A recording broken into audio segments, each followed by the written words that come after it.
네, 안녕하세요. 반갑습니다. 최창규 회계사라고 하고요. 오늘 회계원리 첫 시간이죠. 그래서 우리 한 달 동안 회계원리 어떻게 할 건지에 대해서 좀 얘기 좀 하고요. 그 다음에 시작하겠습니다. 교재는 목차를 좀 펴놓으세요. 교재는 목차를 펴놓으시고.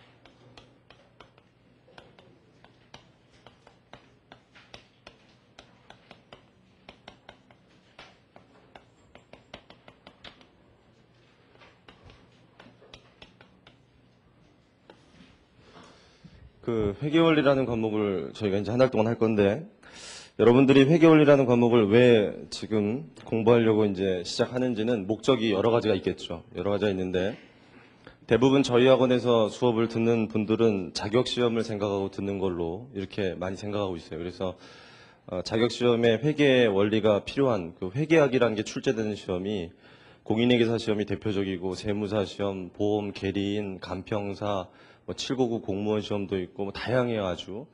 그래서 회계학이 나오는 시험은 많은데 그런 어떤 회계학이 출제되는 시험에 가장 그래도 회계학을 공부하려면 기본이 되는 게 우리 회계원리이기 때문에 그래서 여러분들이 회계원리를 하려고 한다 이런 게 가장 크고요.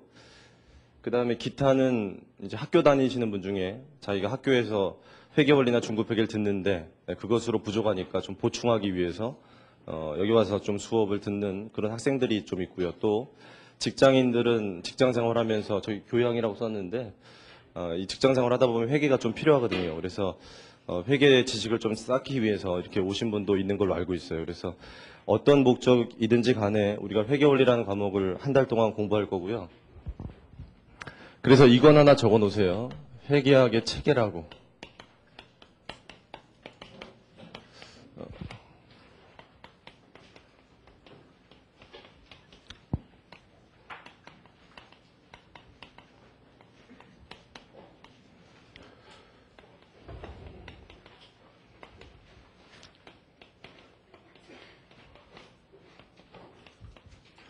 그 여러분이 앞으로 공부하시게 될 과목 중에 이 회계자 들어가는 과목이 한 이 네 가지 정도 되거든요.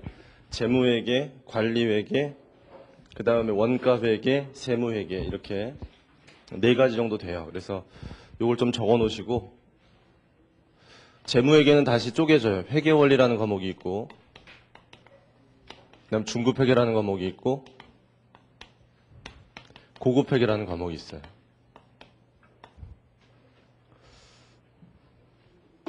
그래서 우리가 하려는 과목이 지금 회계원리라는 과목이에요. 요거. 그래서 오늘 첫 시간이기 때문에 우리가 회계원리에서 뭘 배울 거냐 이 얘기를 먼저 할게요. 회계원리에서 뭘 배울 거냐. 회계원리는요. 회계학의 입문과정이라고 그래요. 그러니까 회계학을 처음 공부하는 사람들이 회계원리 공부하기 때문에 그렇게 얘기를 하고요.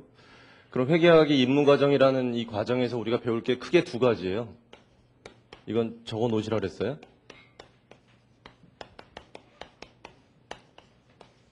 장부를 기록하는 방법을 배우고요. 그 다음에 재무제표 작성하는 걸 배워요. 재무제표 작성. 재무제표 작성. 그래서 오늘 첫 시간이니까 이 재무제표라는 게 뭔지 모르시는 분 있을 거예요. 재무제표. 그래서 재무제표가 뭔지에 대해서는 오늘 살펴볼 겁니다. 일단 장부를 기록하는 방법이 조금 이따 책에 보면요. 단식부기가 있고 복식부기가 있는데 우리가 배우려고 하는 건 복식부기예요.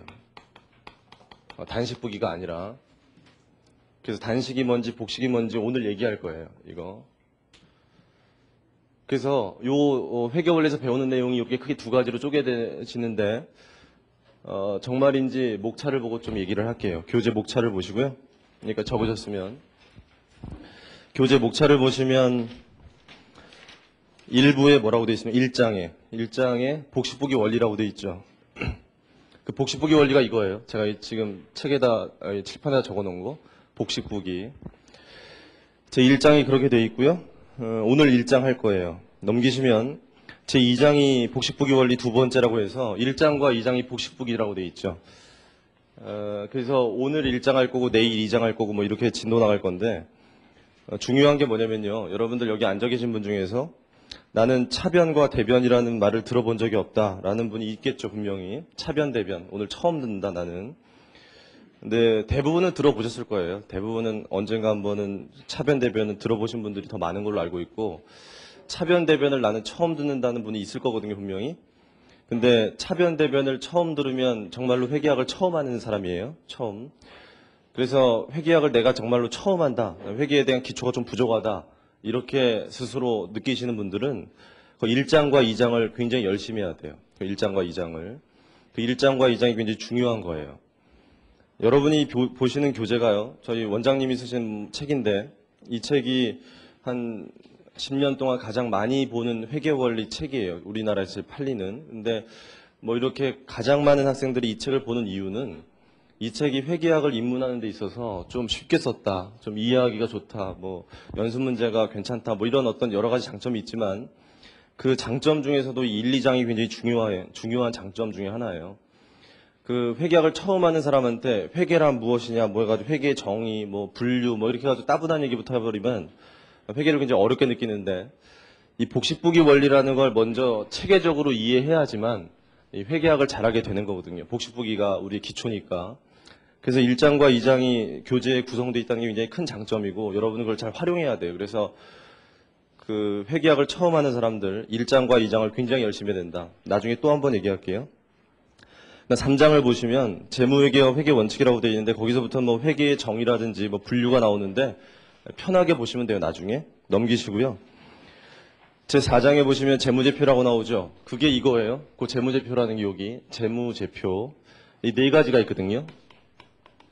거기 보시면 제 2절에 뭐라고 써져 있습니까? 책에 대차대조표 그게 첫 번째고요. 그 밑에 제 3절에 보니까 뭐가 있어요? 손익계산서 있죠. 그게 두 번째예요. 제 4절에 보시면 이익잉여 처분계산서 있죠? 걔가 세 번째. 현금흐름표가 네 번째예요. 그래서 요 네 가지. 요 네 가지가 재무제표예요. 나중에 다 배울 거예요. 그거구나. 이렇게 아시면 되고. 제 5장에 보시면 상품매매거래라고 나오는데 저희가 상품매매거래를 여기서 하는 이유는 뭐냐면은 여러분이 아는 기업 중에 상기업이라는 데 아실 거고요. 제조기업이라는 데 아실 것 같은데 이렇게 얘기하니까 좀 어렵잖아요. 여러분이 알고 있는 대부분의 회사들은 상기업일 것 같아요. 제조기업일 것 같아요. 여러분이 뭐 머릿속에 생각나는 회사들 대부분이 제조기업이에요. 여러분이 생각나는 회사가 뭐 현대자동차라든지 삼성전자라든지 뭐 오비맥주, 하이트맥주 이런 회사들 뭐 기억나시면 다 뭐 하는 회사냐면은 물건을 만들어 파는 회사죠. 제조기업에서 파는 물건을 우리가 나중에 배울 건데 제품이라고 불러요. 상기업에서 파는 물건은 상품이라고 하거든요. 그래서 여러분들이 이 상기업 되게 쉬워요. 여러분들 주변에 많은데 예를 들어서 이마트라든지 뭐 하나로마트라든지 또는 뭐 마그넷이라는 데 가봤죠? 그럼 대형 할인점, 편의점 같은데 좀 옷가게들 있잖아요. 옷 파는데 다 상기업이에요. 상기업. 자기가 직접 물건을 만드는 게 아니라 다른 사람이 만들어 놓은 물건을 구입해서 판매하는 그걸 우리가 상기업 이렇게 얘기해요. 상품 매매업. 거기서 파는 걸 우리가 상품이라고 하고요. 제품이라고 하는 건 자기가 직접 만든 물건을 제품이라고 하거든요. 현대자동차에서 만든 자동차, 삼성전자에서 만든 전자제품, 반도체 그런 걸 제품이라고 하거든요. 그래서 우리가 상기업과 제조기업 이거 말고도 더 많은데 우리가 이제 회계학 처음 공부할 때 얘네 둘만 얘기하거든요. 근데 회계 원리에선 얘밖에 안 해요. 상기업, 제조기업을 다루지 않아요. 그거는 조금 이따 얘기할 거예요. 얘 때문에 그런 건데 조금 이따 얘기하고요. 하여튼 우리가 상기업을 주로 대상으로 할 거기 때문에 그래서 5장에서 뭐가 배워요? 거기 보니까 상품 매매 거래, 얘네들의 거래 이거를 좀 배우는 거예요. 5장. 6장 보시면 재고자산이라고 돼 있고 7장은 채권 채무라고 돼 있고요. 8장은 뭐라고 돼 있어요? 현금 예금하고 단기 매매 증권 이렇게 돼 있죠. 9장은 유형자산하고 무형자산, 10장은 자본, 11장은 투자자산 고정부채, 11장까지 그 11장까지 제목을 쭉 읽었는데요. 제가 쭉 읽는 과정에서 이것들 들어봤다, 이거 뭔지 알겠다라는 분들은 이게 회계 공부 처음 하는 분이 아니라 예전에 했던 분이죠. 그 쭉 읽어본 제목이 뭐냐면은 아까 봤던 이 재무제표 중에 대차 대조표라는 게 있는데 그 대차 대조표의 구성 항목들이에요. 그래서 공부를 해보신 분들은 그게 뭔지 알았을 거고 몰랐으면 그 나중에 배워갈 거니까 걱정하지 마시고 아무튼 11장까지는 뭘 배우는 거냐면 대차 대조표의 구성 요소들을 순서대로 자세히 배워가는 거예요. 11장까지. 12장 보시면 수익과 비용이라고 돼 있죠. 거긴 뭐냐면은 수익과 비용은 손익계산서의 구성 항목이 나중에 배우시면 손익계산서. 그래서 걔네들에 대해서 좀 자세히 하는 거고요. 13장의 오류 수정은 좀 어려운 얘기니까 나중에 할게요. 넘기시고 14장의 재무제표 작성이라고 돼 있죠. 그게 이거잖아요. 재무제표 작성 이렇게. 이 재무제표 작성이라는 그 14장이 종합문제라고 생각하시면 돼요. 우리 회계원리의 종합문제다. 그래서 회계원리를 한 달 동안 배운 다음에 내가 얼마나 잘했는지를 테스트해보는 게 그 14장이라고 생각하시면 되고요. 우리가 지금 9월 달이죠. 9월. 우리 월화반인데 오늘이 며칠이에요? 9월 1일이죠. 9월 1일, 9월 2일, 9월 3일, 다음 주가 9월 8일인가요? 그다음에 9월 15일인가? 맞아요? 9월 22일, 9월 23, 9월 16, 9월 24, 그 다음 10월 달이겠네? 며칠이에요 혹시? 이 다음 주 월요일이? 9월 29일이에요? 9월 29일, 9월 30일. 이렇게 돼 있는데, 이번 달 강의가요. 9월 8일부터가 추석 연휴가 요때 있죠, 목요일 날. 그래서 요때 강의가 없어요. 요때 한 주 강의가 펴요. 그래서 월화반은 원래 월화가 다 들어가고요. 수요일이 2번 들어가요. 그래서 원래 2번 들어가는데 개강하는 주하고요. 여기 다다음 주일이 2번. 그래서 우리가 총 10회 강의하는 거예요. 8회 강의가 아니고. 그래서 잘 기억하셨다가 빠지지 마세요. 그래서 이번 주에 3번 하고요. 다음 주에 수업이 없고 그 다음 주에 2번 하고 3번 하고 2번 하고 이게 종강이에요. 확인 잘 하세요. 그 다음에 요 날이 마지막 날이잖아요. 요 날 9월 30일 날. 요 9월 30일 날 이거예요. 지금 그 14장. 그 마지막 날 그 14장을 할 거거든요. 요 날 9월 30일 날. 한참 남은 거 같죠? 9월 30일이. 금방 와요. 그래서 마지막 날 여러분이 14장 문제를 같이 저랑 풀었는데 잘 되더라 나는 14장 연습 문제가. 그러면 이제 하산하면 돼요. 회계원리에서 하산하고 중급회계. 그 다음 단계 뭐 중급회계라든지 원가관리회계 뭐 이런 진도를 나가시면 되는 거고 14장을 풀어봤더니 옛날 생각이 아예 안 나더라. 내가 뭘 했었는지 한 달 동안. 그리고 다시 책을 들춰봐야 되더라. 뭐 이렇게 되면 좀 복습이 부족했다고 할 수 있는데 그러면 반성하시고 회계원리를 좀 더 열심히 복습하신 다음에 그 다음에 이제 중급회계나 원가관리회계 이렇게 들어가야 된다. 뭐 이렇게 생각하시면 돼요. 그래서 14장에 있는 문제들이 여러분을 테스트할 수 있는 문제고 나중에 꼭 얘기할 거거든요. 마지막 날 그걸 잘 활용하셔야 돼요. 그거를. 그래서 종합문제라고 생각하시고 넘어가요. 15장에 보시면 현금흐름표라고 있는데 그거는 좀 다른 거죠. 재무제표 중에 하나 다른 거죠. 현금흐름표. 그래서 현금흐름표는 회계원리 할 때는 자세히 할 수가 없어요. 시간 관계상. 그래서 중급회계 때 자세히 하고요. 여러분 회계원리 할 때는 간단하게 현금흐름표가 뭔지만 이해할 수 있도록 그렇게 해드릴 거예요. 그렇게 하면 회계원리가 끝나요. 15장. 그래서 여러분들이 10회 강의하는데 총 15장이 있기 때문에 한 번에 1.5장씩을 나가야 진도를 맞추잖아요. 그래서 하루에 한 장 이상씩의 진도가 나갈 거기 때문에 하루를 빠져버리면요. 그 다음 진도를 쫓아가기가 힘들어요. 그러니까 내가 이날 안 나왔다 그러면은 그 다음 날 왔을 때 이게 전번 시간에 했던 걸 모르기 때문에 이어지지도 않고 공부하기도 싫어지고 이날 왔는데 아는 소리를 안 하더라 모르겠더라 그 다음 날 오기가 싫어지잖아요. 그럼 계속 안 오게 되거든요. 이렇게. 그럼 다음 달부터 하지 하고 10월 달로 또 넘어가요. 회계원리를. 그런 학생들을 많이 봤기 때문에 여러분들 한 달 동안 회계원리 열심히 하려고 마음 먹었으면은 하루라도 빠지지 마세요. 그게 여러분을 위해서 좋아요. 하루라도 한 달 동안은 빠지지 말고 다 들어야 진도를 잘 쫓아갈 수 있다. 그렇게 생각하시고요. 그 다음에 우리가 이제 여기다 적어놨으니까 재무회계가 뭔지 관리회계가 뭔지, 원가회계가 뭔지, 세무회계가 뭔지 이 얘기 잠깐 해드릴게요. 우리 회계원리인데 이 과목들에 대해서 첫 시간이니까 잠깐 소개해드릴게요. 제가 첫 시간에 항상 드는 예가 하나 있는데 이건 적어놓으셔도 되고 안 적으셔도 되고 그래요. 뭐 필요하신 분은 적으시고 그냥 여러분 이해시켜드리려고 드는 예예요. 여러분이 지금 공부를 하고 있는데 근데 이제 공부를 그만하고 장사를 하려고 하고 있다 이렇게 생각하시면 호프집을 종로에다가 차리려고 해요. 그럼 제일 먼저 필요한 게 뭐가 있겠습니까? 여러분이 호프집을 종로에다 한번 차리려고 한다. 제일 먼저 필요한 게 그렇죠. 어떤 사람들은 건물이라고 대답하는 사람들이 꽤 많아요. 가끔. 왜냐하면 호프집 하려면 건물이 필요하니까. 근데 건물이 필요하려면 일단 건물을 구입하든지 남의 건물을 빌리려고 하든지 다 뭐가 먼저 필요해요? 돈이 필요해요. 돈. 그래서 멋있게 얘기하면 자본이고 자본. 그래서 돈이 필요해요. 근데 갑이란 사람이 호프집을 하려고 하는데 돈이 없어요. 돈이 없어가지고 아버지가 좀 돈이 많은 사람이라서 아버지한테 현금 3억을 그냥 받았어요. 너 사업해보라고 줬어요, 아버지가. 그래서 우리가 회계학에서 이렇게 출자자가 출자하게 된 금액을 보통 자본금이라는 표현을 쓰는데 첫 시간이니까 잘 몰라도 지금 넘어가세요, 그냥. 나중에 다 할 거니까. 그래서 갑이 3억이란 돈이 생겼다. 이것만 생각하세요. 3억이란 돈이 생겼으면 호프집을 하기 위해서 이제 뭐 해야 되느냐. 돈 생겼으니까 건물을 구해봐야죠. 근데 종로에서 이 3억 가지고 건물을 살 수는 없겠죠, 이게. 그러니까 남의 건물 빌려야겠죠. 남의 건물 빌리는 거를 임대차 한다고 그러거든요. 이게 좀 회계학에서 필요해서 말씀드리는 거예요, 지금. 이건 좀 알아두세요. 임대차 계약 한다고 그러고 임대차 계약할 때 임대인이 있고 임차인이 있잖아요. 누가 집주인이에요? 누가 건물주인? 누가? 임대인이 건물주인이죠? 주인.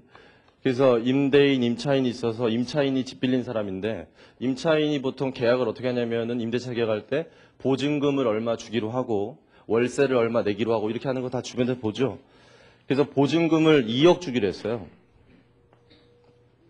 2억. 누구한테? 이 집주인한테. 그러면 갑은 갖고 있던 3억 중에 2억만큼을 집주인한테 줬으니까 1억밖에 안 남겠죠, 돈은. 그 대신 보증금을 낸 게 있으니까 이 보증금은 나중에 돌려받는 건 알죠. 집주인한테 줬던 돈. 그걸 우리가 임차 보증금이라고 하는데 이것도 몰라도 돼요. 나중에 나오니까. 그냥 지금은 이해만 하면 돼요. 이런 게 있구나 하고. 임차 보증금이 생겼고 그 다음에 월세를 주고받잖아요. 월세를 주고받을 때 얘가 받는 걸 뭐라고 해요? 임대료라고 하고 임대료. 얘가 내는 걸 임차료라고 하겠죠. 근데 주고받는 돈이니까 금액은 똑같겠죠. 당연히. 자기끼리 주고받는 거니까. 근데 이게 아주 중요한 게 이 용어하고 아주 큰 차이가 있어요. 임대료는 집주인 입장이기 때문에 수익이라고 하고 나중에 우리가 임차료는 비용으로 가거든요. 이게. 그래서 왜 그런지는 나중에 다 알게 될 거고요. 적어 놓으시고요. 이 용어가 다르다는 건 좀 구분하셔야 돼요. 나중에. 아무튼 이렇게 해서 집을 빌렸어요. 집을 빌린 다음에 집 빌렸으면 이제 뭐 해야 돼? 건물 빌렸으면 인테리어를 좀 해야 될 거 아니에요? 호프집처럼. 그러니까 집기 비품을 좀 사야 되거든요. 비품이 뭔지 모르시는 분도 나중에 다 할게요. 여러분 호프집 가시면 테이블 있고 의자 있고 뭐 이런 거 다 있잖아요. 그거 다 비품이라고 하는데 하여튼 1억을 투자했어요. 비품에. 그러면 현금이 없잖아요. 제로. 자, 이렇게 되면 갑이라는 사람 입장에서 계속 사업을 하기 위해서는 어떻게 하겠습니까? 추가적인 돈이 필요하겠죠. 왜냐하면 원재료도 구입해야 되고 종업원 채용하고 막 이러려면 돈이 더 들어가기 때문에 광고도 해야 되고 그러니까 돈이 추가적으로 필요해요. 그럼 추가적으로 차입해야 되는데 그럼 돈을 차입할 때 어떻게 할 수 있냐면요. 금융기관에 가서 돈을 차입할 수 있고 또는 돈 많은 친구나 우리가 이제 멋있게 얘기하면 투자자라고 하거든요. 투자자라고 하는 사람들한테 가서 직접 투자를 받거나 돈 많은 친구가 있어가지고 이 사람이 1억을 돈 많은 친구한테 투자하라고 했어요. 그 다음에 금융기관에 가서 금융기관 이제 우리가 나중에 멋있는 말로 채권자라고 하거든요. 그래서 이 사람들한테 가서 1억을 빌렸다 이렇게 그냥 가정하는 거예요 제가. 그럼 두 개를 하게 되면 현금이 얼마 생겼어요 이렇게 하면 1억 들어왔으니까 2억이 또 생기죠 이렇게. 그럼 이 돈 가지고 이제 또 원재료 사고 뭐 이렇게 계속 할 거 아니에요? 근데 제가 지금 쭉 설명드린 게 이런 작은 호프집에만 적용되는 게 아니라 여러분이 알고 있는 삼성전자라든지 아니면 현대자동차라든지 이런 큰 기업도요. 지금 제가 해드린 얘기와 똑같은 논리로 사업을 하거든요. 자금을 조달해서 그 자금을 투자하고 이런 과정을 계속 거치기 때문에 여러분 지금 제가 얘기해드리는 거 잘 생각하시면 기업들에 대해서 이해하는 데도 도움이 많이 돼요. 잘 생각해 보시고. 근데 제가 지금 몇 가지 얘기한 게 뭐냐면은 갑이 우리가 이제 앞으로 이거 했다 그래요. 거래했다. 이렇게 부를 거니 거래했다. 갑이 거래를 했구나. 뭐 집주인하고 집 빌리는 계약도 체결했고 그 다음에 비품도 구입했고 추가적인 자금 조달도 했고 뭐 그러면서 거래를 했다 그래요. 근데 우리가 이제 회계학 공부할 거 아니에요. 회계 원리. 이 회계 원리 공부하는 사람으로서 지금 뭘 생각해 봐야 되냐면 그런 갑이 이런 거래를 했을 때 장부 기록을 할 것이냐 이걸 생각해 봐야 돼요. 우리는 장부 기록. 장부 기록을 할 것이냐 이거 한번 생각해 보세요. 지금 여러분 같으면 장부 기록 하겠어요, 안 하겠어요? 여러분이 사업하는 사람이라면 이렇게 뭐 거래를 했을 때 장부 기록을 할 거냐? 그럼 당연히 하시죠. 그렇게 생각하죠. 여러분 주변에 봐도 그렇고. 그러니까 모든 사업하는 사람들이 대부분 다 자기가 장부 기록을 하거든요. 그래서 장부 기록 한다는 사실은 뭐 물어보나 마나인데 문제는 그럼 왜 하는 거예요? 왜? 왜 장부 기록을 하는 겁니까? 그 사람들이. 장부 기록을 하긴 하는데 왜 하는 거예요? 심심해서 하진 않을 거 아니에요? 뭐 놀기 싫어서 하진 않을 거고 뭔가 필요하니까 할 거 아니에요? 필요하니까. 그 왜 필요한 거예요? 왜? 그걸 좀 생각해 봐야 돼. 우리 해야 되니까. 회계 원리 하려면. 좀 생각해 보세요, 지금. 왜 할 것 같아? 왜 할 것 같아? 왜? 가장 쉽게 생각할 수 있는 게 이거거든요. 관리 목적, 멋있게 얘기했을 때 경영. 그러니까 어떤 사람이라 하더라도 자기가 사업체를 운영하고 있으면 어떻게 굴러가는지는 알고 있어야 될 거 아니에요. 어떻게 뭐가 굴러가고 있고 뭐가 얼마나 남았고 얼마나 벌었고 뭐 이런 거 알아야 될 거 아니에요. 그럼 그런 관리를 하려면 또는 경영을 하려면 기록을 해야 뭔가 자료가 나오는 거지. 기록을 하지 않으면 아무것도 안 되는 거예요, 이게. 맞죠? 우리가 계속 머릿속에 기억할 수 있는 게 아니기 때문에 관리나 경영을 하려면 기록해야겠구나 이 생각 하셔야 돼요. 또 있거든요. 세무 목적으로도 해야 된다. 이 세무 목적은 좀 어려울 수 있는데 여러분들 주변에 사업하는 사람들 부가세 내는 거 들어봤어요? 부가가치세? 그다음에 개인 사업하면 사업소득세 내야 되고요. 법인이라면 법인세 내고 이런 얘기 들어봤죠? 그걸 여러분들이 나중에 이 세법 할 때 배워요. 세무회계. 여기다가 세무회계 적으셨으면 같은 과목이 세법인데 이거 잠깐 얘기해 드릴게요. 나온 김에. 여러분 나중에 다 하실 거니까. 이 세무회계와 세법은 같은 과목이고요. 저희 학원 커리큘럼상은 얘가 2달 과정이에요. 얘도 2달 과정이고. 회계 원리는 우리가 한 달 해야죠. 한 달. 중급 회계는 2달이에요. 나중에 보시면. 고급 회계 한 달이고요. 관리 회계 한 달, 원가 회계 한 달이에요. 이렇게 돼 있어요. 학원 커리큘럼. 그 대학교에서는요. 보통 회계 원리 한 학기 하고요. 중급 회계 2학기 하는 대학이 대부분이고요. 고급 회계 한 학기, 관리 회계 한 학기, 원가 회계 한 학기, 세무 회계 한 학기, 세법 한 학기. 보통 그렇게 하죠. 학교 강의는. 저희는 이제 2달씩 하고 있고. 근데 이 세법이란 과목 나중에 배우시면 이게 대단한 거 아니고요. 우리가 뭐 하는 거냐면 예를 들어서 여러분 근로소득자, 여러분 그 직장 다니시는 분들 무슨 세금 내요? 근로소득세라는 걸 내요. 그 월급 받으시면 그거 낼 때 뭐도 딸려 나가냐면 주민세라는 것도 나와요. 소득할 주민세. 뭐 그건 아시는 분도 아실 거고. 이 사람이 월급 받아가지고 돈 벌어가지고 자동차를 샀어요. 자동차. 자동차 살 때 무슨 세금 내요? 자동차 살 때는 세금 취득세, 등록세 내요. 그다음 돈 더 벌어가지고요. 자동차 보유하고 있으면 뭐 내요? 자동차 보유하고 있으면 자동차세 내요. 자동차세. 그 다음에 돈 더 벌어가지고요. 아파트를 샀어요, 이 사람이. 월급 받아가지고, 저축해가지고. 아파트 살 때 뭐네요? 역시 취득세, 등록세 내고요. 아파트를 보유하고 있으면 무슨 세금 내? 재산세, 종합토지세, 이런 거 내요. 여러분, 이거 첫 시간이라서 다, 우리가 앞으로 배우게 될 과목이 어떤 것들인지 개념 잡아 드리려고 하는 얘기예요. 그 다음 이건 월급 받는 사람 얘기고요. 사업하는 사람들, 이 호프집 같은, 당구장 같은 거. 이런 사업하는 사람들은 무슨 세금 내냐면 부가가치세를 내요. 그 다음에 개인 사업에서 번 돈은 사업 소득세라는 걸 내요. 그 다음에 여기 삼성전자 같은 걸 법인이라고 하죠. 우리가 법인 들어봤죠? 법인? 이런 법인들은 법인세라는 걸 내요. 나중에 배우시면 법인세. 그 다음 이거 말고 뭐 상속 증여세, 상속세, 증여세 이거 말고도 많아요, 세금은. 나중에 배우실 거니까 다 몰라도 되고요. 아무튼 여러분이 앞으로 세상을 살아가시면서 이런 세금하고요, 한 번쯤은 다 부딪히게 되거든요. 다 부딪히게 돼요. 그래서 나중에 이렇게 다 부딪히게 되는데 이걸 한번 생각해 보세요. 이런 세금이 왜 생겼을까요? 이것도 그냥 여러분 상식적으로 이런 세금은 왜 생겼을까? 이런 많은 종류의 세금은 왜 생겼을 것 같아요? 우리나라에서 만들었으니까 생겼겠죠. 이 세법이란 걸 만들었으니까. 근데 왜 만들었을까요? 이런 세금을?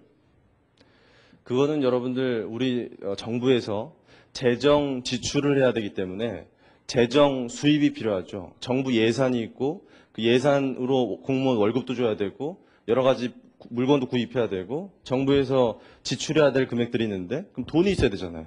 그럼 정부가 땅 파서 돈 생기는 게 아니라 세수가 가장 큰 수입 중에 하나거든요. 세금으로 걷어들이는 수입, 세수. 그래서 세금으로 수입을 걷어들여야 되기 때문에 근데 국민 1인당 세금을 1인당 한 명당 10만 원씩 내라 이렇게 할 수 없잖아요. 모든 국민 n분의 1에서 10만 원씩 내라 이렇게 하면 안 되기 때문에 그 세금을 납부할 어떤 그 소득이 있는 곳에 또는 그만큼의 능력이 있는 사람들한테 세금을 걷어들여야 되기 때문에 이런 세금의 종류를 만든 거죠. 이런 세금의 종류를 만들어서 이런 세금들 중에 각각의 세금은 어떻게 계산하고 어떻게 납부하고 어떻게 징수하고 뭐 절차가 어떻게 되고 뭐 이런 것들을 규정한 법이 세법인 거예요, 그냥. 그래서 나중에 여러분 세법 배우시면 이런 것도 배우는 거예요. 어떻게 계산하는지. 그 다음에 이 세법과 세무회계란 과목은 같은 과목이고요. 세법은 법을 배우는 과목이고 세무회계는 법에서 배운 걸 직접 계산해보는 과목이에요. 세금 계산. 종합적으로. 그래서 이 두 과목은 같은 과목이라고 생각하시면 되고요. 반드시 공부할 때는 얘부터 들으시고 그 다음 얘 들어야 돼요. 뭘 알고 있어야 계산할 거 아니에요. 그래서 얘를 배우시고 얘를 배우는 거예요. 순서는. 그래서 나중에 그렇게 하시고. 아무튼 이런 세금을 내야 되기 때문에 보세요. 여기도 호프집은 무슨 세금 내야 돼? 부가가치세, 사업소득세, 얘도 부가가치세, 법인세 이런 세금을 내야 되는데 그런 세금을 내려면 자기가 물건을 얼마나 많이 팔았는지 또 1년 동안 장사해서 얼마 벌었는지를 알아야 돼요. 그래야 세금을 낼 수 있거든요. 그런데 세금을 계산하려고 하니까 뭘 해야 세금 계산할 수 있어요? 보니까 기록을 해야 이게 세금 계산 기록을 해요. 기록을 해놔야 이거 가지고 세금 계산하는데 기록에 놓지 않으면 세금 계산 못 하거든요. 아시겠습니까? 그래서 이게 되게 중요한 거구나. 이런 것들이 목적으로 있기 때문에 우리가 장부 기록 하는 거구나. 그래서 장부 기록을 모든 어떤 사업하는 사람들이 하기 때문에 그래서 우리가 뭐 배우는 거예요? 장부 기록하는 방법 배우는 거 아니에요? 복식부기에 따라서. 회계에서. 이게 필요 없으면 이거 안 배우죠. 그런 걸 안 하면. 무슨 얘기하는지 알겠죠? 그래서 잘 생각하시고. 됐습니다. 여기까지 하신 다음에 교재 몇 페이지를 잠깐 보시냐면은 교재 109페이지인가요? 잠깐 펴보세요. 뭐 지금 강의하는 거 아니고요. 거기서 여러분 좀 살펴볼 게 있어서 109페이지 펴보세요. 109페이지.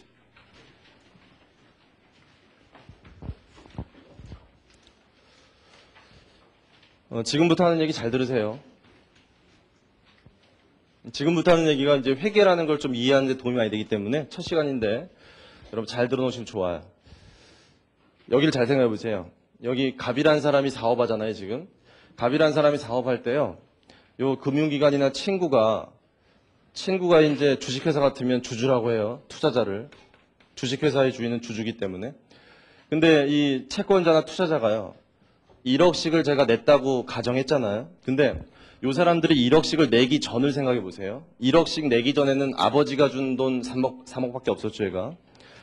그럼 얘네들이 돈을 투자하기 전에 그 전에 이 갑이 운영하는 호프집이 망할 건지 아니면 앞으로 장사가 잘 될 건지 또는 재무 상태는 좋은지 뭐 그 장사는 잘 되고 있는지 이런 거에 대해서 관심 있는 사람이 누가 있겠어요? 이 갑이 운영하는 호프집에 대해서 관심 있는 사람. 그거는 갑이 운영하는 호프집하고 이해관계가 얽혀 있는 사람은 관심이 있겠죠. 근데 여러분 여기 앉아있는 사람 중에 갑을 모르거나 갑하고는 전혀 관계가 없으면 얘가 호프집 망하든 말든 얘가 장사가 잘 되든 말든 나랑은 관계없잖아요. 별 관심이 없죠, 여기에. 그런데 여기 보세요. 금융기관하고 주주란 사람, 이런 사람들이 투자하는 거잖아요, 이렇게.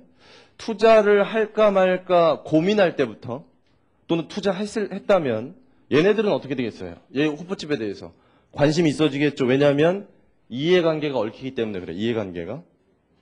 그 다음에 또 여기서 세금을 걷어들여야 되는 국세청이라든지 세무서라든지 그런 데는 직접적으로 여기랑 세금을 걷어들여야 될 관계가 있기 때문에 이해관계가 얽히게 되죠. 그럼 어떻게 되겠어요? 여기에 관심이 있겠죠.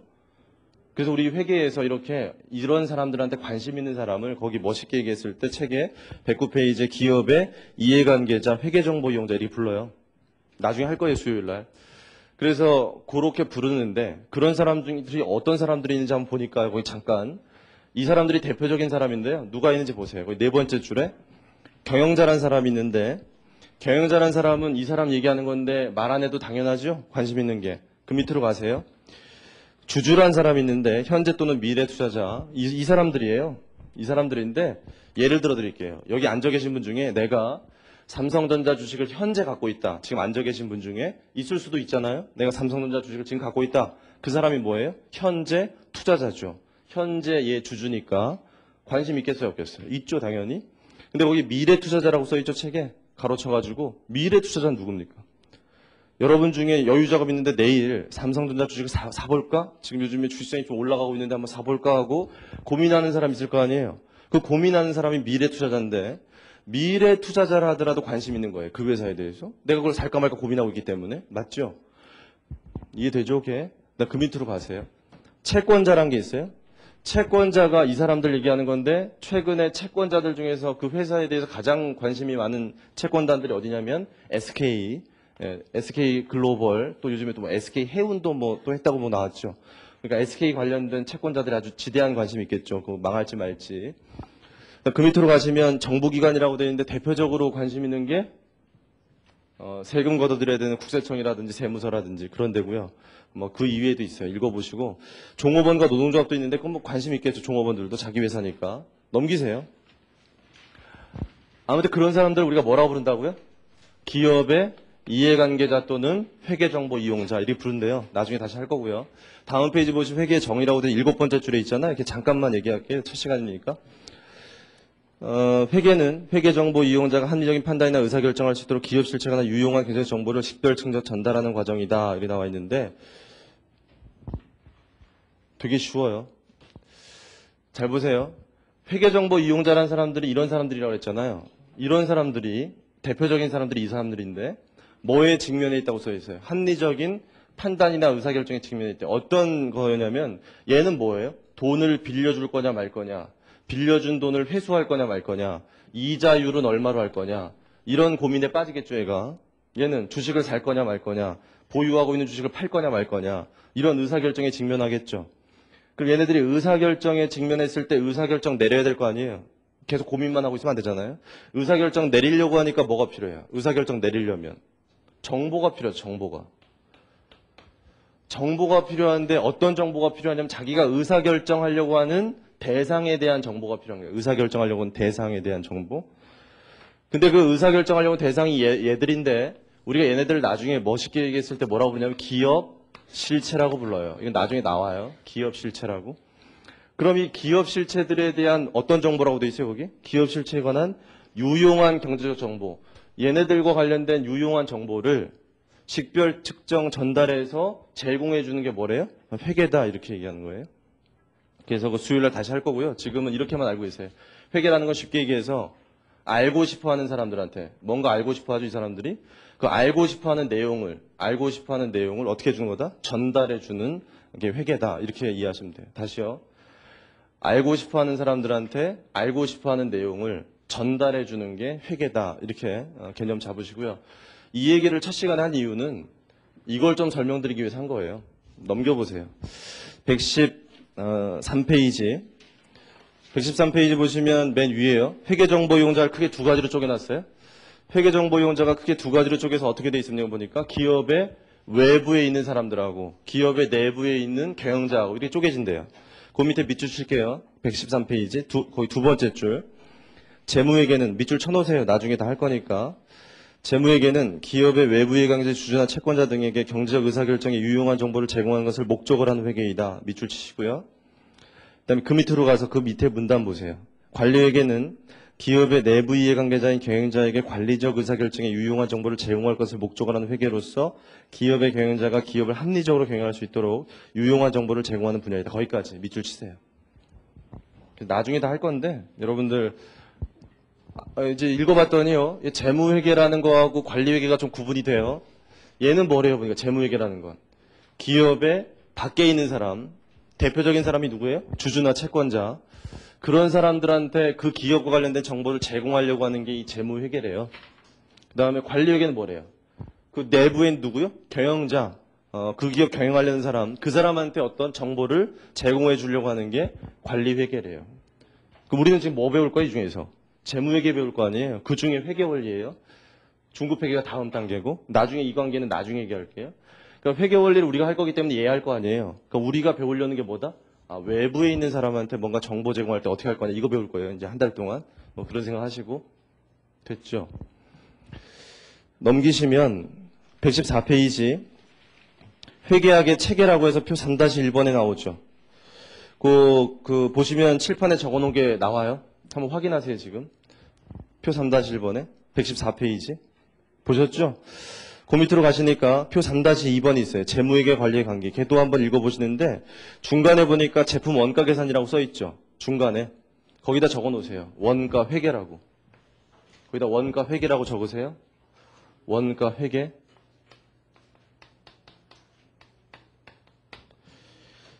그럼 이제 이 얘기 다 한 거예요. 이제 이거 정리해드릴게요. 이 원가 회계라는 게 뭐냐면은 이 제조기업들이 하는 걸 배우는 건데 여러분들 제조기업들은요. 아까도 얘기했지만 제품을 만들어요. 여러분이 알고 있는 대표적인 회사 현대자동차. 현대자동차라는 회사를 보시면 자동차 만들잖아요. 그래서 에쿠스를 만든다. 에쿠스란 자동차 만드는데 여러 가지 부품이 들어갈 거고 조립하려면 인건비 들어갈 거고 여러 가지 경비가 들어간다는 거 여러분 아시겠죠 당연히. 근데 이 현대자동차에서 그런 어떤 비용들이 발생했을 때 그 원가가 발생했을 때 그걸 집계하는 건 그렇게 어려운 일이 아니에요. 집계는 할 수 있는데 집계를 한 다음에 뭘 알고 싶은 거냐면 그래서 에쿠스 한 대 만드는데 얼마의 원가가 들어갔느냐 이걸 알아야죠. 한 대 만드는데 얼마인지 알아야지만 뭘 결정할 수 있어요. 판매 가격을 결정할 수 있고 팔았을 때 얼마 남는지도 알 수 있고 그 회사의 모든 회계와 관련된 정보가 되는 거지. 자동차 회사에서 원가 계산이 안 되면 아무것도 안 되는 거거든요. 그러니까 이 제조기업이라는 회사들은 이 원가 계산이 중요하겠구나 이런 생각이 좀 들죠. 원가 계산이 굉장히 중요한 거거든요. 그러니까 이 제조기업들은 반드시 제품의 원가 계산 해줘야 돼요.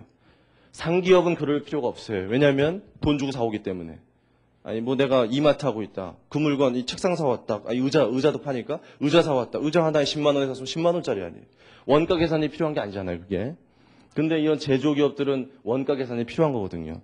그래서 우리가 회계 원리할 때 지금 아까 주로 어떤 기업 한다 그랬죠? 둘 중에? 상기업 한다 그랬잖아요. 아까 그 이유가 제조기업을 하려면 우리가 뭘 배워야 돼요? 이거 배워야 되거든요. 원가 회계를.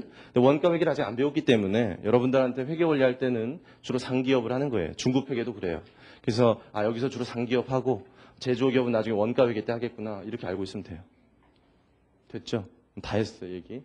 그래서 여러분 첫 시간이라서 재무회계가 뭔지 관리회계가 뭔지 원가 세무 잠깐 얘기해 드린 거고요. 우리가 할 건 뭐라고요? 회계원리예요. 그래서 우리는 어디에 속하는 거? 재무회계에 속하는 거 한다. 이렇게 정리하시고 넘어가시면 돼요. 됐죠? 한 가지 얘기를 하겠습니다. 이쪽에 오세요. 좀 중요한 얘기니까 잘 들으세요. 그럼 아까 장부 기록을 왜 하냐 이 얘기했을 때 관리 목적이 있고 세무 목적이 있다 그랬잖아요. 근데 중요한 목적이 또 하나 더 생겨요. 뭐가 있냐면 보고 목적이라는 게 생겨요. 보고 목적. 이 보고 목적이라는 게 뭐냐면은 지금 얘기했지만 그 기업에 대해서는 알고 싶어하는 사람들이 있다면서요. 알고 싶어하는 사람들한테 뭐 알려줘야 된다면서요. 주주들한테 1년에 한 번씩 반드시 알려주기 위해서 모이는 날이 뭐예요? 주주총회라는 거 다 들어봐서 알잖아요. 그럼 주주총회 날 그 회사 주주들한테 그 회사 경영자가 어떻게 했는지 보고해야 되는데 보고하려고 하니까 뭐가 있어야 보고할 수 있어요? 뭐 자료가 있어야 될 거 아니에요. 자료가. 뭐 보고할 자료가. 그럼 자료가 있으려면 뭐 했어야 돼요? 이 회사가? 기록했어야죠. 기록. 그 회사가 1년 동안 거래했을 때 기록을 했어야지만 그래야지만 보고할 게 있는 거지. 기록 안 하면 아무것도 안 되는 거거든요. 그러니까 기업을 함에 있어서 기록이라는 건 반드시 필요하구나. 그것도 체계적인 기록. 그러니까 우리가 뭘 배우는 거예요?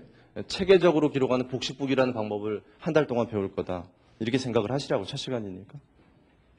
됐죠? 그래서 이 세 가지 목적이 있다는 거 기억 좀 하시고, 보고라는 게 굉장히 중요하구나, 회계에서. 알려준다는 거. 이게 참 중요한 거예요. 됐습니다. 다시 앞으로 갈게요. 이 정도 하시고.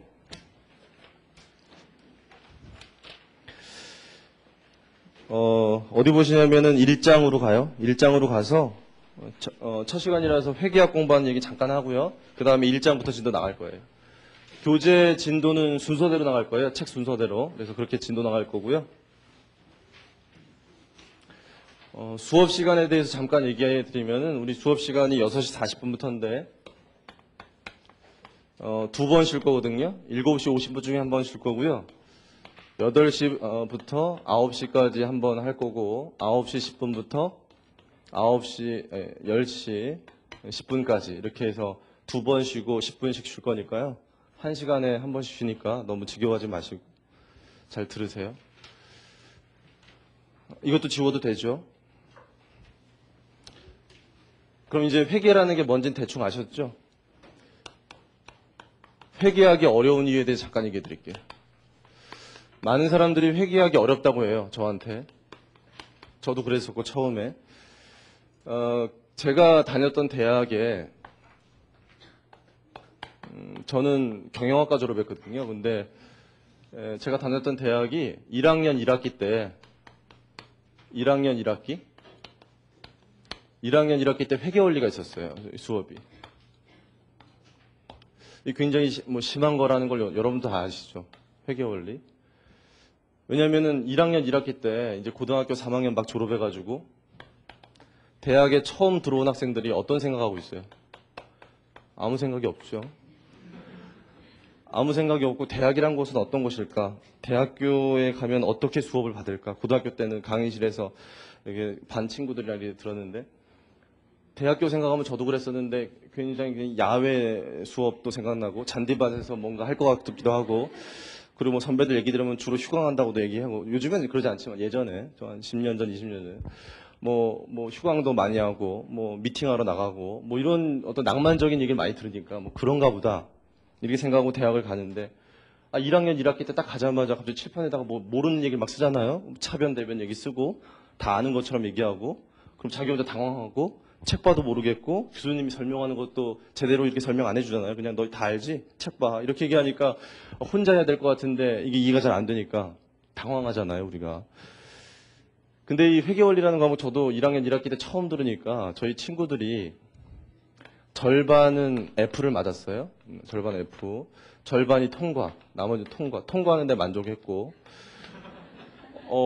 그래서 그렇게 됐는데 저희 때 그랬는데 이 F 맞은 친구들은 어떤 생각하냐면 나 이 회계가 적성이 아니구나. 이 회계 아주 싫다. 그래가지고 이 경영학과를 졸업하려면 회계자 들어가는 게 꽤 있잖아. 이렇게 필수 과목으로. 그러니까 저 회계자 들어가는 걸 어떻게 피하고 졸업할까 그걸 고민해서 졸업할 때까지 그걸 피하고 졸업해요. 이 F 맞은 친구들. 그랬어요. 제 친구들이.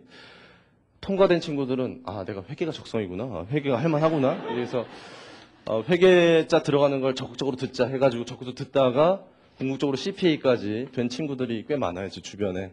제 동기들이 CPA가 꽤 있는데 그래서 이게 별것도 아닌 회계원리가 사람의 인생의 희비를 이렇게 갈라놨잖아요. 이렇게 어떤 사람은 그냥 가고 어떤 사람은 CPA 되고 이렇게 정말로 별게 아니거든요. 회계원리 누구나 할 수 있는 거고 근데 많은 학생들이 저한테 이때 제 친구들이 다 그랬죠. 후배들도 그렇고 나 회계가 적성이 아니야.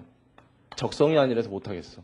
내 적성이 아니야. 이러는데 절대로 적성이라는 건 없어요. 이 회계학, 경영학에서.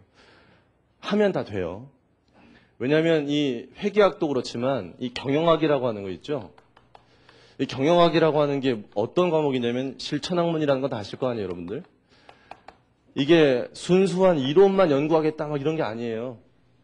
기업 현실에서 일어나고 있는 것들을 고민하고 그것들을 어떻게 체계적으로 정리해서 어떻게 학문으로 발전시켜 볼까 이러면서 그런 어떤 해결책을 찾고자 하는 과목이지 절대로 실제 일어나지도 않는 일 가지고 막 이렇게 하는 과목이 아니거든요. 기업 실무에서 다 하고 있는 거예요.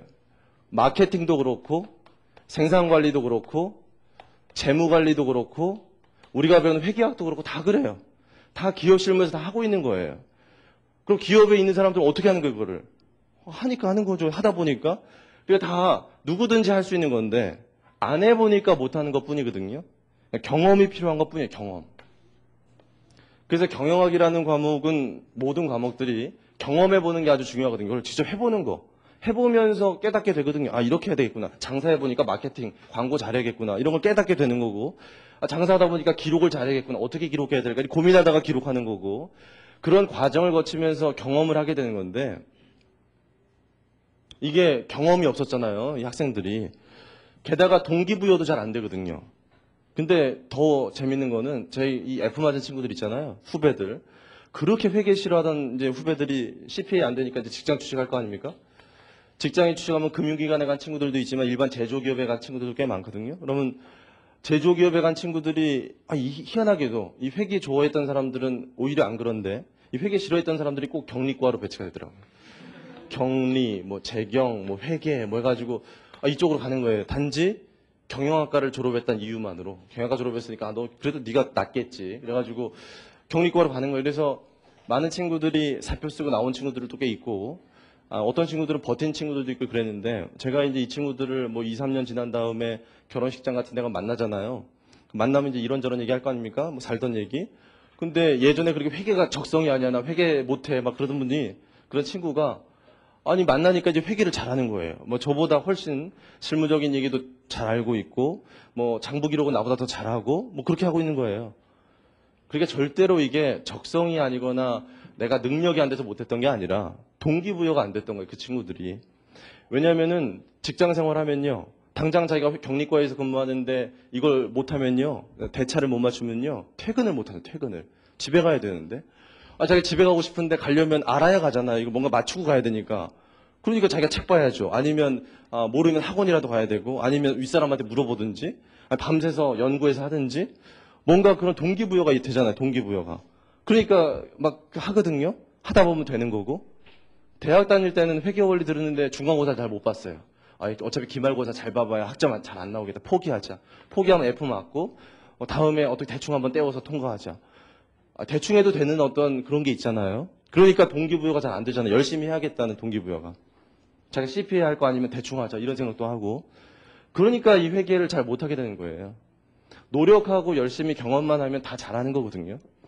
그래서 여러분들이 회계학을 잘하고 싶으면 어떻게 하면 되냐면은 직접 경험하면 돼요.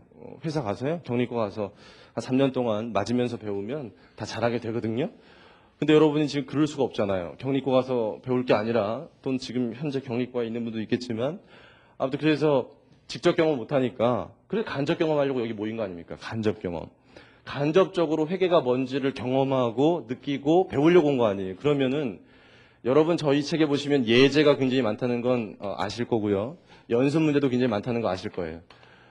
이 회계자 들어가는 과목들을 공부할 때 이 예제와 연습 문제는 항상 많은데 그 이유가 뭐냐면 경험을 해야 될 거 아닙니까? 여러분 직접 못 해보기 때문에 간접적으로라도 기록을 해봐야 되고 그걸 체계적으로 정리해서 어떻게 할 건지를 배울 거 아닙니까? 그렇기 때문에 회계학을 잘하고 싶으면 예제와 연습 문제를 부단히 풀어봐야 돼. 부단히. 잘할 때까지. 그래서 여러분 회계 공부 많이 한 사람들한테 물어보면요. 다 회계는 손으로 공부하는 거지 눈으로 공부하는 거 아니라고 다 얘기해 주거든요. 그래서 회계학의 실력은 연습장의 두께에 비례한다. 얼마나 써가면서 공부했는지. 그래서 여러분들 연습장 오늘 안 갖고 오신 분들은 꼭 내일부터 연습장 갖고 다니시고요. 그래서 부단히 풀면서 같이 공부해야 돼요. 그래야지만 회계를 잘할 수 있고 경험을 잘해야지만 잘할 수 있다. 아시겠죠? 무슨 말인지. 그 다음에 회계학 공부하고 할 때 공부 방법에 대해서 얘기하면은 예습을 철저히 하시고요. 수업 시간에 열심히 들으시고요. 복습을 열심히 하세요. 그러면 잘하게 되는데 저희가 수업 시간이 3시간 반이에요. 근데 여러분들 처음엔 이런 마음을 다 먹겠죠. 9월 초니까 내가 이번 달에 한번 회계 원리를 좀 해보겠다 마음 먹고 와가지고 열심히 한 달 동안 해야지. 처음에 초심은 그런데 가면 갈수록 무너지잖아요, 그게. 그래서 대부분이 예습을 잘 못해요. 여러분도 그럴 거고 오늘 예습한 사람 거의 없을 거고 그러면 예습을 못하고 수업 시간에 오잖아요. 그럼 오늘 첫 시간이라서 그냥 재밌는 얘기도 하고 그냥 전체적인 얘기하고 하니까 들을만 하고 좀 어려운 얘기도 나중에 보면 그렇게 많이 안 할 거거든요. 내일 좀 어렵지.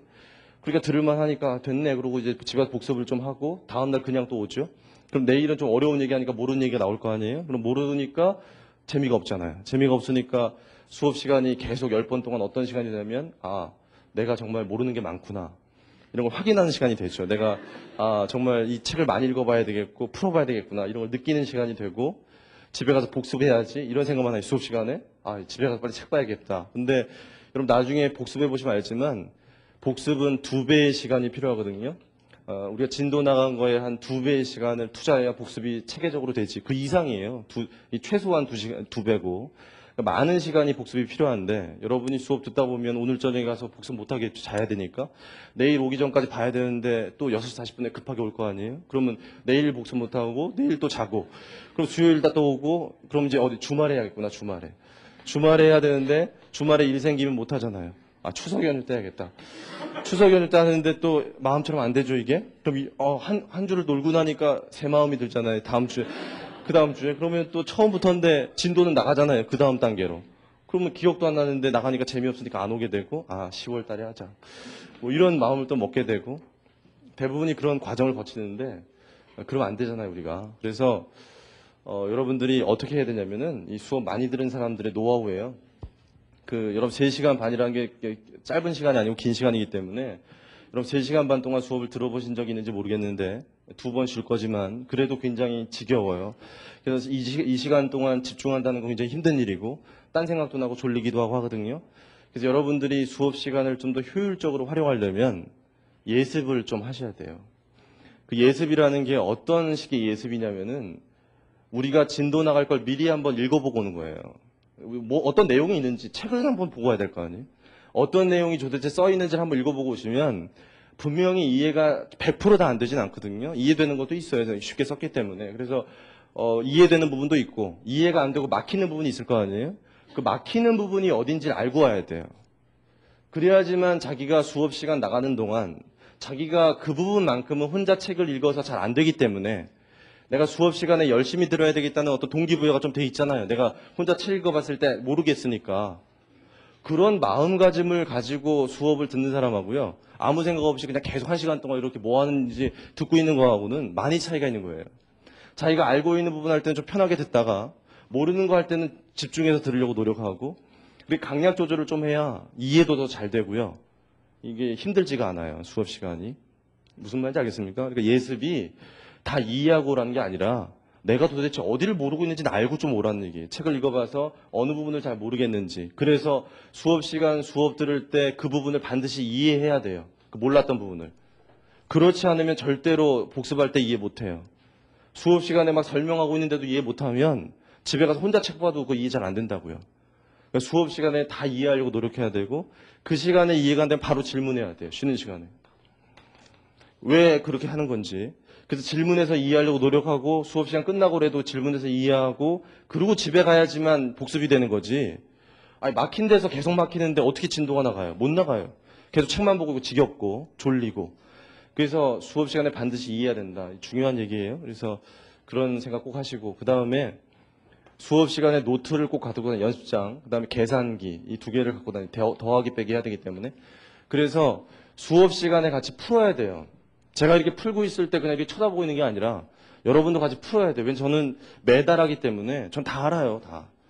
제가 푸는 게 중요한 게 아니라 여러분이 푸는 게 중요한 거고 여러분이 풀어보고 저랑 맞춰보는 게 중요해요. 그래서 그 시간에 자기가 틀렸으면 왜 틀렸는지를 확인해야죠. 왜 틀렸는지 이해하려고 해야 되고 그런 과정을 거치고 집에 가야지만 복습을 좀 시간을 줄일 수가 있어요. 그 다음에 복습은요 반드시 손으로 하셔야 돼요. 이 복습을 눈으로 하는 사람들이 있어요. 가끔 책 보면서 이렇게. 그러면 눈으로 하면은 나중에요. 시험장에 가시면 여러분들 자격 시험 준비하시는 분들 시험장에 가시면 어떤 게 생각이 드냐면은 시험장에 갔을 때 시험 문제를 보고 나오죠. 그냥 이렇게 눈으로. 이런 문제가 나왔구나. 얘 책에서 봤던 건데 뭐 이런 생각을 하다가 와요. 왜냐하면은 다 아는 것 같은데 막상 풀려고 그러면 안 풀리거든요. 이건 여러분 느껴보셨을 분도 있을 텐데 이 회계라는 건 직접 풀어보지 않았으면 내가 봤던 문제라 하더라도 못 풀어요. 풀어본 경험이 없으면 손으로. 그래서 반드시 손으로 공부해야 돼요. 손으로. 그래서 그러니까 교양을 목적으로 하는 분들은 제가 강요하지 않아요. 교양은 편하게 들으시고 이해하면 좋고 이해 안 돼도 괜찮고 이런 게 교양인데 저 자격시험 목표로 자기 어떤 시험 볼 거다. 대학교에서라도 중간고사 볼 거다. 기말고사 볼 거다. 저런 시험 볼 거면 반드시 손으로 공부해야지만 나중에 잘할 수 있어요. 명심하시고. 됐죠? 일단 마지막으로 여러분들 처음이니까 이제 질문할 게 꽤 많을 텐데 저한테 질문하실 때는 오프라인으로 오시거나 온라인이 있는데 제가 요즘 바빠서 온라인 답변은 거의 못하고 있어요. 저희 홈페이지가 있는데 저희 홈페이지는 저기 책에 나와 있거든요. 나중에 뒤에 보시면. 그래서 온라인 홈페이지에 오시면 제 상담실이 있어서 거기다 상담할 수 있는데 제가 요즘에 웅지세무대학 대학교 하나 만들거든요. 그래서 그것 때문에 좀 바쁘고 뭐 해서 거의 답변을 못하니까 여러분들 한 달 동안 수업 들을 거 아닙니까? 수업 들을 때 하세요. 수업 들을 때 강의 시간 30분 전엔 제가 오고요. 그 다음에 수업 끝나고도 바로 도망가지 않거든요. 일반적으로 여기 밑에 있어요. 어디 있냐면은 요 4층에 없고요. 3층에 가시면 저희 쉬는 데가 있어요. 3층 또는 2층.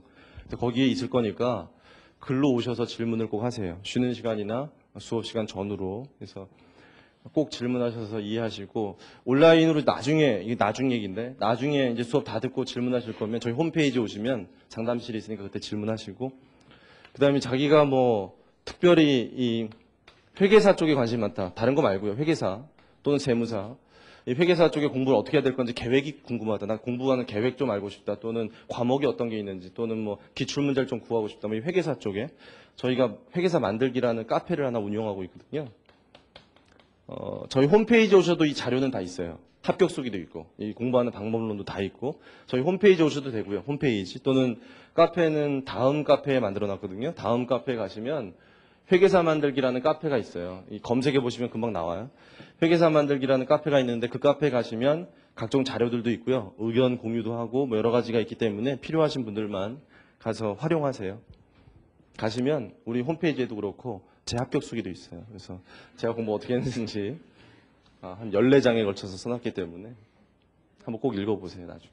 그렇게 하시고 첫 시간이라서 이런 얘기 했으니까요. 넘어가시고 1장에 1절 보세요. 거기 기업경영과 북이라고 되어 있는데 거기 잠깐 얘기하고 쉬겠습니다.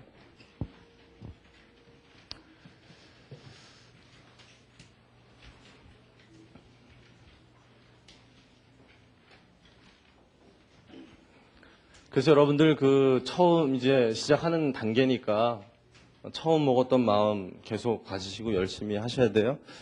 그 제1절에 기업경영과 북이라고 되어 있는데 1번에 북이란 무엇인가라고 되어 있는데 중간쯤에 보세요. 세 번째 문단 거기 밑줄을 좀 치시면서 읽어보세요. 북이란에서 뭐라고 써 있잖아요. 그거 읽어보시고 읽어보신 다음에 제가 칠판에 적는 걸 거기 맨 위에다가 하나 적어놓으세요. 2줄. 북이란 게 뭐고 회계란 게 뭔지 별거 아니거든요. 북이라는 것은 장부 기입을 하고요. 그 다음에 재무제표 작성을 하는 거예요. 북이라고 해요.